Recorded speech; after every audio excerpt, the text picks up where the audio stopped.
plus il fait beau. Et en plus, il fait beau. Cerise sur le gâteau. Moi, je suis passé d'un statut d'espoir à un statut de désespoir. Non, j'ai eu une longue blessure, j'ai une pubalgie, du coup, j'ai arrêté de jouer pendant plus d'un an et demi. Et après, j'ai préféré changer d'orientation. J'ai bifurqué vers l'entraînement. Dans les Alpes, c'est avec l'arrivée de Philippe Inchberger aux commandes du GF38 que l'on a découvert son adjoint Francis de Persin. Le premier a appelé le deuxième pour en faire son second en Isère. C'est la troisième année qu'on travaille ici avec Francis. Et au fil des années, je lui ai donné de plus de choses à faire sur l'entraînement. Et puis cette année, c'est lui qui est carrément responsable de toutes les séances d'entraînement. Bon, on discute bien sûr tous les deux sur ce qu'on va faire. Notre réussite, elle passe aussi par là. Parce que la mise en place des séances, c'est lui à 100%. Ça fait plus de 20 ans que Francis de Persin a basculé de l'autre côté de la barrière. Entraîneur ou adjoint, c'est un métier qu'il commence donc à bien connaître.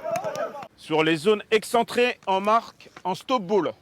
5 passes à partir du Mais moment ce où vous métier, avez fait les 5 c'est passes, surtout vous une attaquez passion sur les pour le zones ballon de- rond qui le dévore toujours autant. Disponible, ouais. Il n'y a qu'à le voir et l'entendre pour mieux comprendre. Attention, ça va être petit, Will. Il peut pas marquer. Encore. Voilà.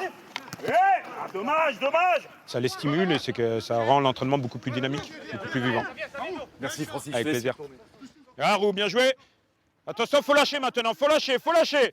Francis de Persin donne de la voix, explique, replace, invective, rassure, félicite. Sur la touche, mais au cœur des sessions d'entraînement, il est juste incontournable, personnage central. Mais ne comptez pas sur lui pour jouer les vedettes, prendre la grosse tête. Et là, bien joué un partout.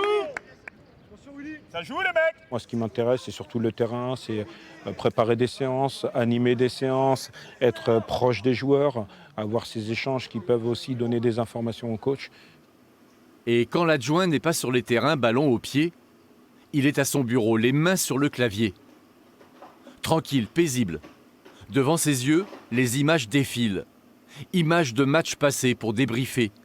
Images des équipes à affronter avec à la clé un résumé à réaliser qui servira à préparer les rencontres à venir.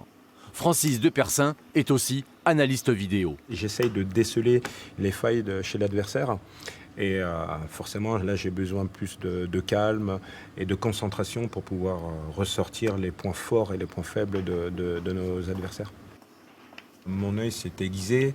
Quand je regarde un match, je n'ai pas du tout le même regard qu'il y a 3 ans. Et c'est vrai que ça m'apporte quand même un plus.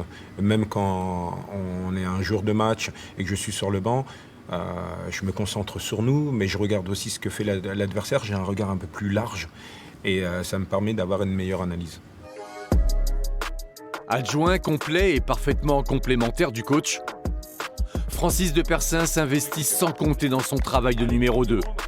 Un numéro qui pour l'instant lui va bien, qui le rend tout simplement heureux. Pour préparer vos actions, il faut de la mobilité, il faut de la coordination dans nos déplacements. Je m'épanouis totalement.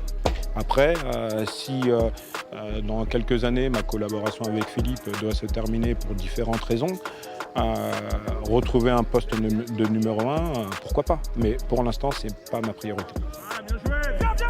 À l'heure actuelle, l'objectif principal, c'est de terminer la saison en boulet de canon. Et qui sait, peut-être dès l'année prochaine, rester adjoint à Grenoble, mais d'un entraîneur de L1.